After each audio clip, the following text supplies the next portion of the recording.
Puji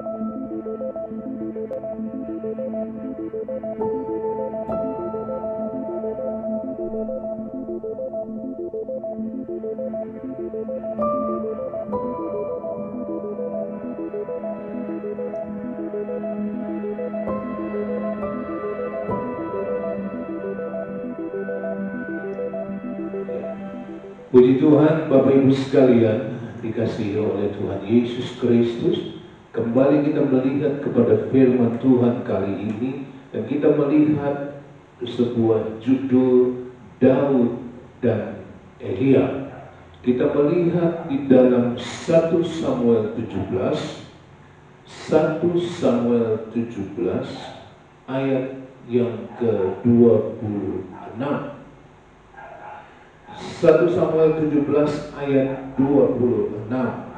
Lalu berkatalah Daud kepada orang-orang yang berdiri di dekatnya, apakah yang akan dilakukan kepada orang yang mengalahkan orang Filistin itu dan yang menghindarkan cemooh dari Israel?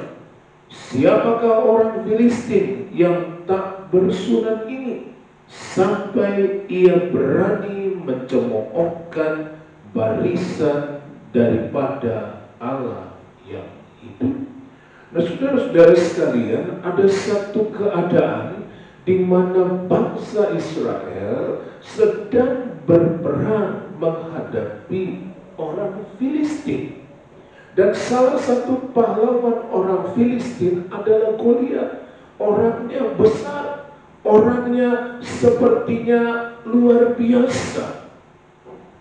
Dan ketika Daud datang di tengah-tengah peperangan itu, karena Daud diminta oleh ayahnya Isai untuk melihat kakak-kakaknya yang sedang berperang, maka Daud sampai dan sempat menyaksikan bagaimana Goliat ini datang lalu berseru menghina mereka, sehingga Daud yang mendengar Goliat bicara itu, dia berkata, siapa orang ini? Siapa orang Filistin yang tidak bersunat ini yang berani menghina barisan daripada Allah yang hidup? Saudara, Daud itu artinya adalah yang dikasihi. Dan ketika berhadapan dengan situasi, katakanlah situasi yang tidak baik itu, situasi yang menekan, situasi yang melemahkan itu, maka Daud melihat mereka, Daud melihat bangsanya, Daud melihat dirinya adalah barisan dari Allah yang hidup. Sehingga dia tidak sedikit pun ada kegentaran di dalam diri Daud ini.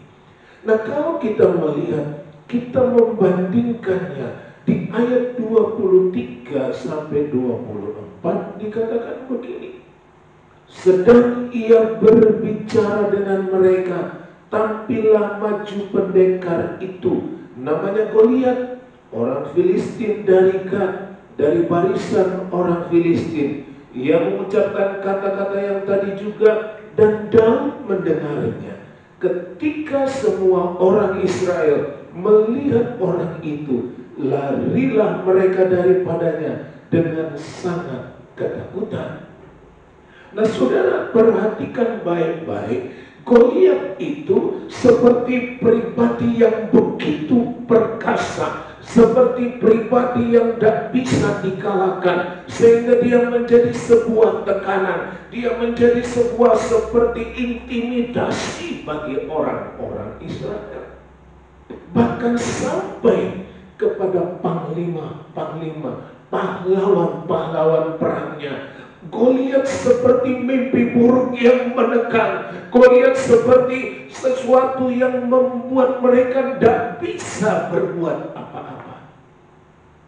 Mereka lari ketakutan. Tetapi Daud melihat dirinya, Daud melihat bangsanya, Daud melihat semua mereka itu sebagai barisan dari Allah yang hidup. Sekarang kita maju, kita lihat saudara-saudara, Eliab. Eliab itu artinya adalah Allah adalah Bapa. Dia adalah kakaknya Daud. Dia datang dan menegur Daud.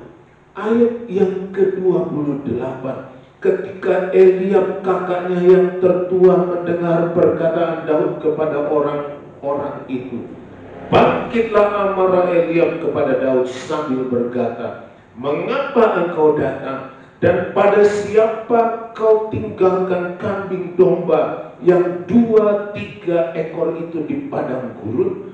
Aku kenal sifat pemberanimu dan kejahatan hatimu. Engkau datang kemari dengan maksud melihat pertempuran. Ini Eliab. Dia adalah kakak tertua dari Daud. Dia datang dan dia menegur Daud. Dia marah kepada Daud. Karena Daud bicara, kita ini barisan dari Allah yang hidup. Kenapa kita dihina? Kenapa kita direndahkan? Kenapa kita begitu ketakutan? Eliab menegur Daud. Dia marah kepada Daud.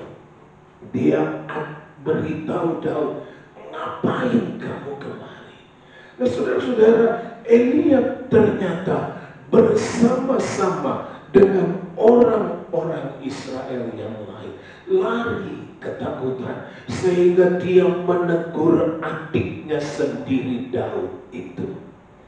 Saudara, sekarang kita melihat 1 Samuel 16. Kita melihat apa yang menjadi dasar kenapa terjadi perbedaan antara Eliab dan Daud. 1 Samuel 16 ayat 6 dikatakan begini. Ketika mereka itu masuk dan Samuel melihat Eliab, lalu pikirnya, sungguh di hadapan Tuhan sekarang berdiri yang diurapinya.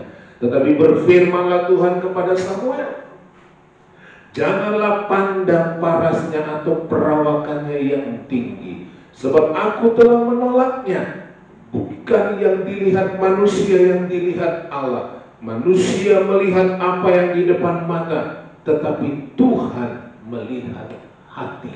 Nah saudara, awalnya ketika Tuhan meminta Samuel untuk mengurapi salah satu anak dari Isai untuk menjadi raja, menggantikan Saul, maka Samuel datang ke rumah Isai dan dia melihat Eliab, lalu dia berkata, inilah orang yang diurapi Tuhan.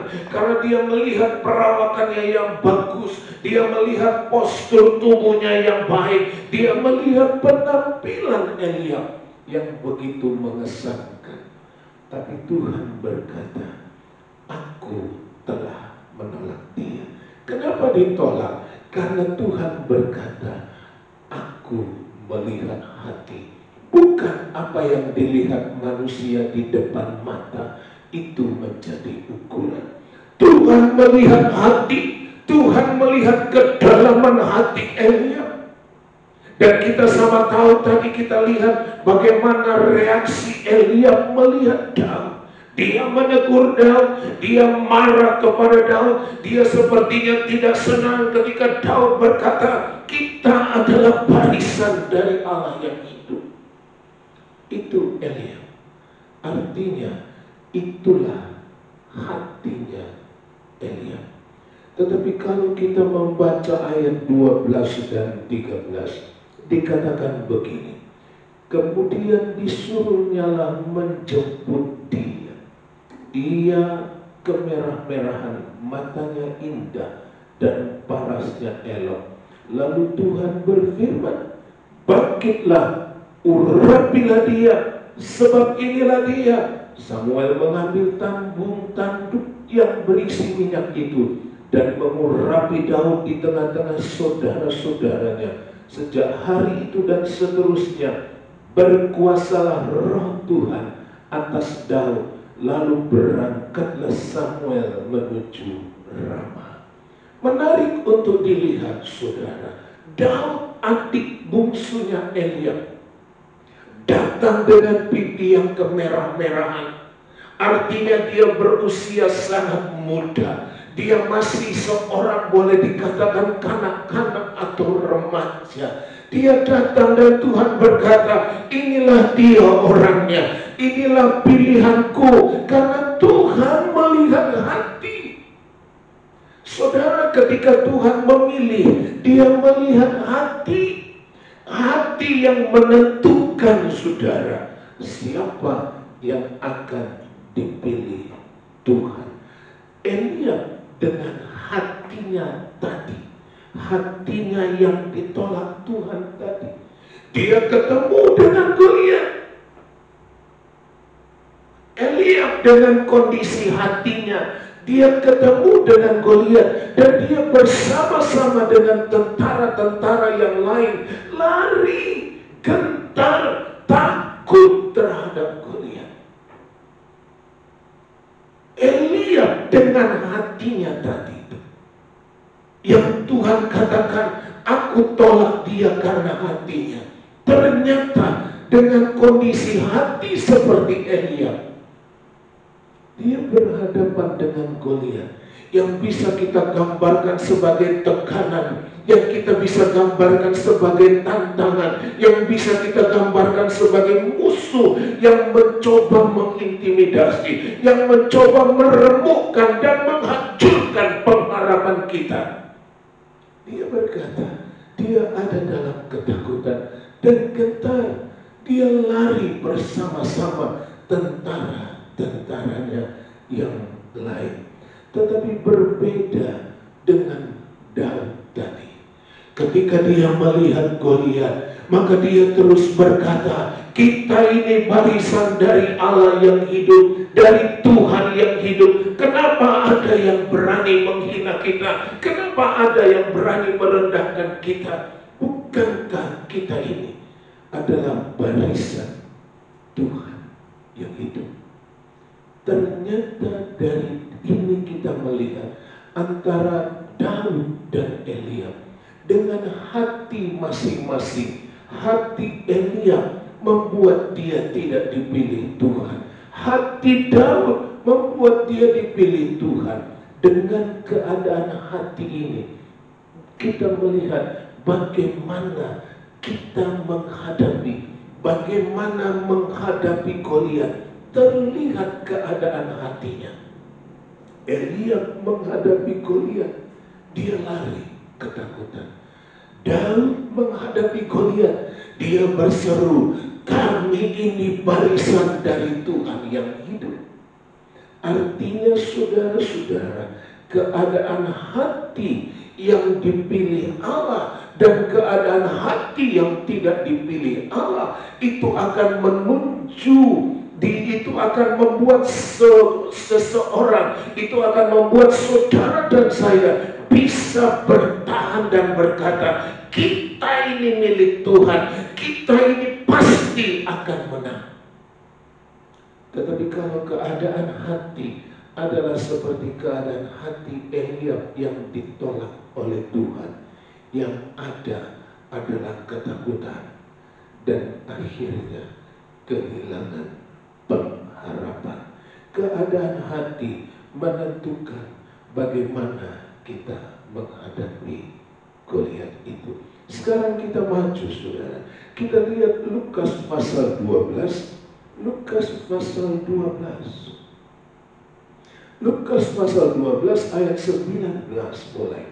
Sesudah itu aku akan berkata kepada jiwaku, jiwaku, ada padamu banyak barang tertimbun untuk bertahun-tahun lamanya. Beristirahatlah, makanlah, minumlah, dan bersenang-senanglah. Tetapi firman Allah kepadanya, hai engkau orang bodoh, pada malam ini juga jiwamu akan diambil daripadamu. Dan apa yang telah kau sediakan, untuk siapakah itu nanti? Demikianlah jadinya dengan orang yang mengumpulkan harta bagi dirinya sendiri, jikalau ia tidak kaya di hadapan Allah. Orang ini adalah orang yang sukses. Dia berusaha dan usahanya berhasil, sehingga dia berkata, apa yang harus saya lakukan? Dia berpikir lalu berkata, saya akan merombak lumbung-lumbungku, lalu akan kukumpulkan semua. Saudara lihat, orang ini punya hati hanya untuk dirinya sendiri. Dia berkata, apa yang saya harus buat? Dia rombak lumbung-lumbungnya, dia kumpulkan semua dan berkata, hai jiwaku, ada padamu banyak barang, bersenang-senanglah, beristirahatlah. Saudara, orang ini hanya melihat dirinya sendiri, hatinya hanya berisi mengasihi dirinya sendiri, sehingga dia hanya cenderung untuk menyenangkan kedagingannya. Alangkah bahayanya kalau orang hatinya hanya mementingkan diri sendiri, dia tidak akan peduli dengan yang lain. Alangkah bahayanya kalau orang hanya ingin menyenangkan kedagingannya, dia akan dengan mudah menyerah kepada tantangan-tantangan itu. Kalau kita membaca Matius pasal 19 ayat 21, dikatakan begini, kata Yesus kepadanya, jikalau engkau hendak sempurna, pergilah jual segala milikmu dan berikanlah itu kepada orang-orang miskin, maka engkau akan beroleh harta di sorga. Kemudian datanglah kemari dan ikutlah aku. Saudara, sesungguhnya Yesus menginginkan dialah menjadi pusat dari hidup setiap kita. Ketika ada orang yang bertanya, apa yang saya harus buat? Yesus berkata, lakukan semua perintah Tuhan. Dia berkata, sudah saya kerjakan. Lalu Yesus bilang, kalau demikian, jual semua yang ada padamu, bagikan kepada orang miskin, dan engkau akan punya harta di surga. Lalu kemari, datang dan ikutlah saya, datang bersama-sama dengan saya. Saudara, Yesus menginginkan hanya Dia saja di dalam kita, hanya Dia saja yang mengisi hati kita, sehingga kita berusaha untuk hidup dengan Dia saja. Itu hati yang Tuhan inginkan, hati yang mengasihi Tuhan, bukan hati yang mengasihi diri sendiri. Kalau kita membaca Yohanes 14, Yohanes 4 ayat, bukan 14, Yohanes 4 ayat 13, jawab Yesus kepadanya, barang siapa minum air ini, ia akan haus lagi. Tetapi barang siapa minum air yang akan kuberikan kepadanya, ia tidak akan haus lagi. Ia tidak akan haus untuk selama-lamanya. Sebaliknya air yang akan kuberikan kepadanya akan menjadi mata air di dalam dirinya, yang terus-menerus memancar sampai kepada hidup yang kekal.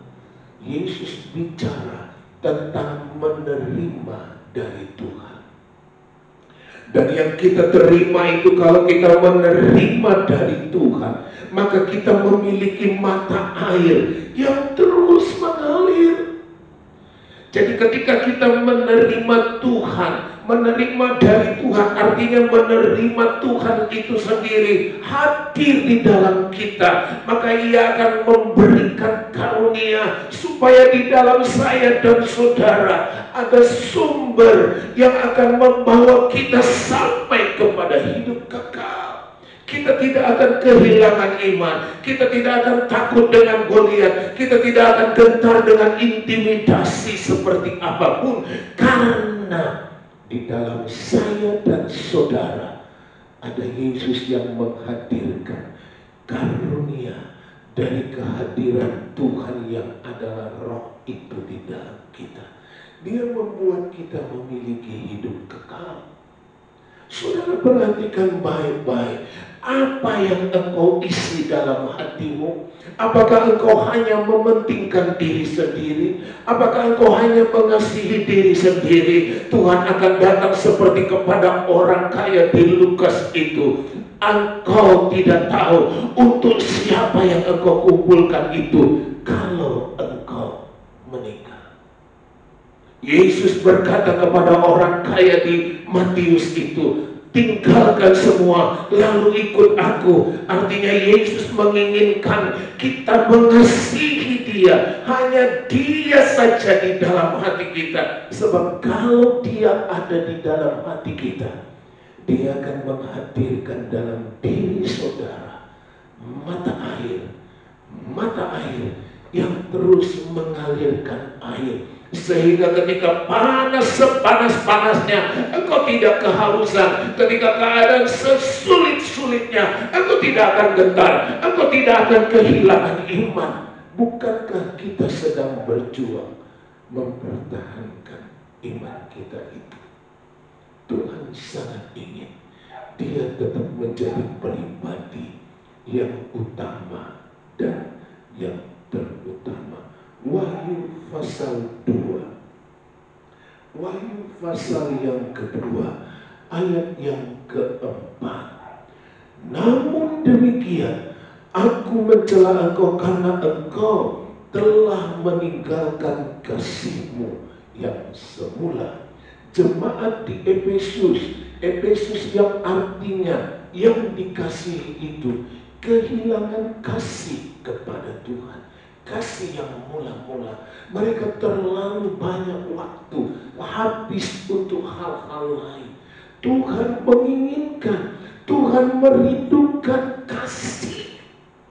Saudara lihat baik-baik, Tuhan yang hadir di dalam kita itu, dia tidak ingin hanya dibiarkan diam, tapi dia ingin merasakan bagaimana saudara dan saya menunjukkan kasih yang luar biasa kepada dia. Keadaan yang merosot, cinta kasih kita kepada Tuhan yang merosot. Tuhan ingin kita kembali menjadi orang-orang yang hatinya didominasi oleh Tuhan. Wahyu pasal yang ketiga, ayat yang ke-20 dikatakan begini. Wahyu pasal 3 ayat 20. Lihat, aku berdiri di muka pintu dan mengetuk. Jikalau ada orang yang mendengar suaraku dan membukakan pintu, aku akan masuk mendapatkannya, dan aku makan bersama-sama dengan dia, dan ia bersama-sama dengan aku. Ini ucapan Tuhan kepada jemaat di Laodikia. Jemaat Laodikia itu artinya kebenaran manusia. Artinya semua orang merasa diri benar.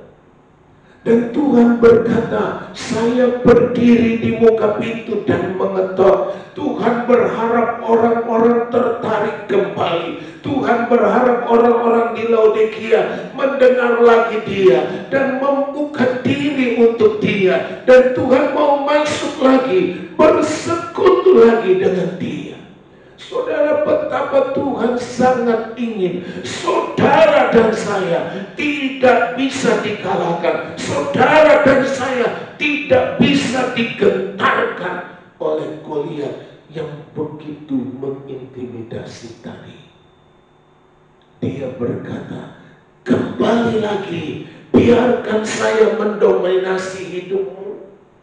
Dan ketika dia berbicara kepada orang-orang di Laodikia, aku berdiri di muka pintu dan mengetuk. Aku ingin engkau kembali memperhatikan aku. Saudara lihat baik-baik, Tuhan berusaha menarik perhatian saudara dan saya dengan mengetuk. Dia ingin saudara memperhatikan dia lagi.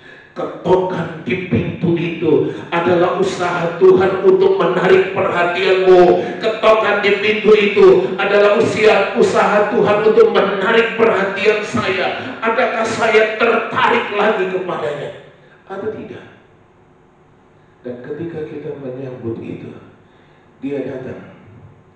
Tuhan Yesus merindukan persekutuan, keintiman dan kehangatan dengan saudara, dengan saya. Dia berkata, aku akan masuk, lalu aku akan makan bersama dengan dia, dia bersama dengan aku. Tuhan merindukan persekutuan dengan saudara. Dia merindukan persekutuan dengan saya. Dia rindu intim dengan saudara dan saya. Dia rindu merasakan kehangatan bersama dengan dia. Tetapi kalau hati saudara hanya dipenuhi dengan kasih kepada diri sendiri, saudara tidak akan memperhatikan pintu yang diketuk itu. Tapi Yesus sedang berusaha menarik perhatianmu. Efesus pasal 5 ayat yang ke-29 dikatakan begini. Sebab tidak pernah orang membenci tubuhnya sendiri, tetapi mengasuhnya dan merawatinya, sama seperti Kristus terhadap jemaat. Mengasuh itu artinya membuat menjadi dewasa. Jadi Tuhan mendewasakan saudara. Merawat itu artinya memberi kehangatan, seperti induk ayam yang mengerami saudara. Anak-anak ayam, telur-telur dierami sampai menetas, dan anak-anak ayam itu selalu dilindungi di bawah naungan sayapnya, memberikan kehangatan. Saudara, Tuhan rindu untuk bersekutu, untuk intim, untuk hangat bersama saudara dan saya, supaya ada sumber kekuatan dalammu, supaya ada kekuatan di dalam saya untuk menghadapi situasi panas terik, untuk menghadapi Goliat yang garang itu. Kita perlu kehadiran Tuhan, kita perlu hati yang diberikan kepada Tuhan. Untuk siapa hatimu hari-hari ini? Tuhan menunggu jawab daripadamu. Kita datang di dalam doa. Amin. Haleluya.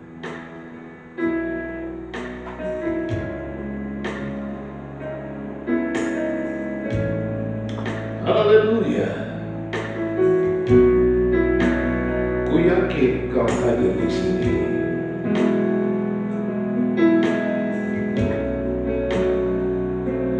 Ku yakin kau hadir di sini. Ku rasakan kuasa yang tak terbatas. Ku yakin kau nyata di sini. Kemenangan terjadi di sini. Ku yakin kau hadir di sini. Ku rasakan kuasa yang tak terbatas. Ku yakin kau nyata di sini. Kemenangan terjadi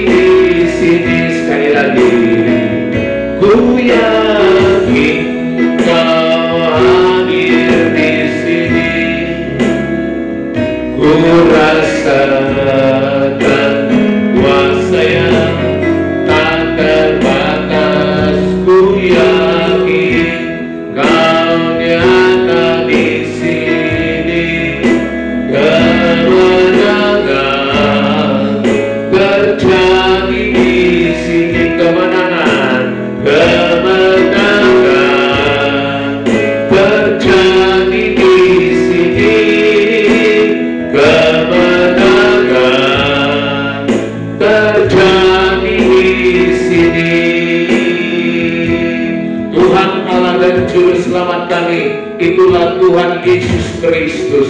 Saat ini kami berhadapan dengan Engkau. Setiap kami yang memperhatikan firman Tuhan, mendengar firman Tuhan kali ini, kami sama-sama disadarkan kami ada berhadapan dengan Goliat-Goliat pada masa sekarang. Kami berhadapan dengan situasi panas terik yang bisa membuat kami haus dan dahaga. Tapi kami bersyukur karena Engkau berdiri di pintu hati kami dan mengetok. Engkau sedang mencari perhatian, menarik perhatian kami untuk datang menghampirimu, untuk kembali bersekutu dengan Engkau, untuk kembali menempatkan Engkau sebagai kekasih jiwa kami, untuk bersama-sama dengan Engkau, intim dengan Engkau Tuhan, supaya di dalam kami, haleluya, ada sumber, ada mata air yang terus-menerus mengalir sampai kepada hidup kekal. Kami tidak gentar dengan panas terik karena kami punya sumber air yang hidup. Kami tidak gentar terhadap Goliat karena kami adalah barisan dari Tuhan yang hidup, dan kami ada di hadapan-Mu sekarang Tuhan.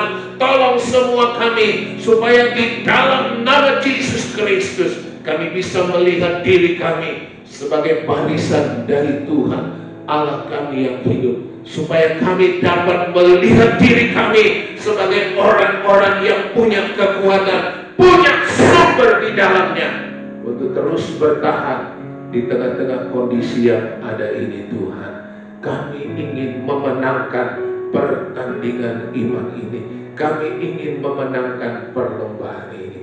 Itu sebabnya Tuhan, kedamkan tangan-Mu, tumpahkan tangan-Mu atas setiap anak-anak Tuhan yang memperhatikan firman Tuhan kali ini. Di dalam nama Bapa, Anak, Laki-laki dan Roh Kudus, turunlah atas-Mu kemurahan Tuhan.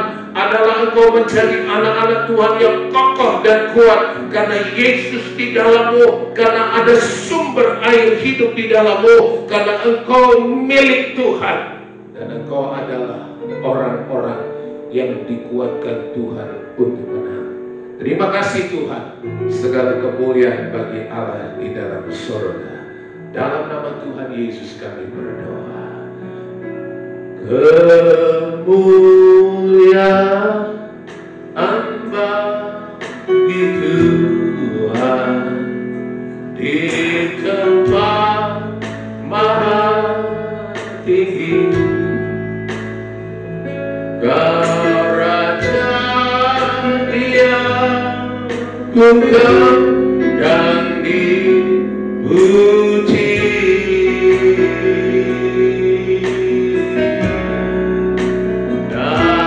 Datanglah kerajaan-Mu, jadilah kehendak-Mu. Seluruh bumi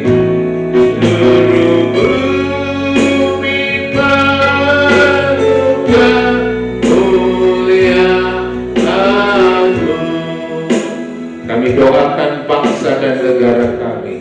Adakanlah pemulihan di tengah bangsa kami. Lalukanlah COVID-19 ini. Baharuilah kondisi-kondisi yang ada, terutama perekonomian di bangsa kami ini. Juga Tuhan tolong keadaan sosial di tengah masyarakat. Tuhan menolong dengan kasih dan kemurahan Tuhan. Beri hikmat kepada pemimpin kami, Bapak Presiden kami Joko Widodo, sertai beliau dan berikan hikmat kemurahan dari Tuhan, sehingga beliau dapat memimpin negara dan bangsa kami ini keluar dari situasi yang sulit, akan bahkan menjadi bangsa dan negara yang diberkati oleh Tuhan. Terima kasih Tuhan. Aparat-aparat pemerintah lainnya sampai di tempat kami ini, dalam tangan pengurapan dan penyertaan Tuhan kami serahkan, sehingga dapat bekerja dengan baik. Terima kasih Tuhan, berkati pekerjaan Tuhan, pelayanan di gereja. Tuhan dipermuliakan di dalam segala situasi. Terpujilah Tuhan sampai selama-lamanya. Di dalam nama Tuhan Yesus kami berdoa. Dan sekarang biarlah berkat anugerah dari Allah Bapa di sorga, cinta kasih dari Tuhan Yesus Kristus Juru Selamat itu, serta persekutuan pertolongan dari Allah Roh Kudus adalah menyertai kita semua hari ini sampai Maranatha kita bertemu dengan Tuhan Yesus kekasih jiwa itu. Dengan ucapan syukur dalam nama Tuhan Yesus Kristus, kami sudah berdoa. Haleluya. Amin.